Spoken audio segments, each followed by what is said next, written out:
সূৰ্য গলা আবেলি এটাত এদিন তুমি আহিবা। হেঙুল ৰঙৰ আবিৰখন আকাশখন সাঙুৰি দুয়ো একেলগে বহিম। আমি কবিতাৰো কথা পাতিম, শব্দৰে খেলিম। তুমি ছোৱেলী বা এলিয়েটৰ কবিতা ওৰাবা, মই হিৰুদা অথবা নীলিম কুমাৰৰ। আমি প্ৰেমৰ কথা নাপাতো, আমি ভালপোৱাবোৰ জুখি নাচাওঁ তেতিয়া। জানো জানো তোমাৰ হৃদয়ৰ গভীৰতাত যে মোৰ অৱস্থিতি। সিদিনা শব্দবোৰ লিৰিকি বিদাৰি চাম দুয়ো, উৰুষা বজাত শব্দ সজাম।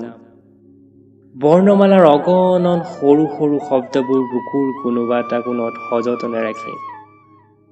দুয়ো কবিতা উৰাম, কবিতা উৰাম, কবিতা উৰাম। অপেক্ষা। সূৰ্য গলা আবেলি এটাত তুমি আহিবা, হেঙুল ৰঙৰ আবিৰ গালে মুখে সানি দুয়ো একেলগে বহিম।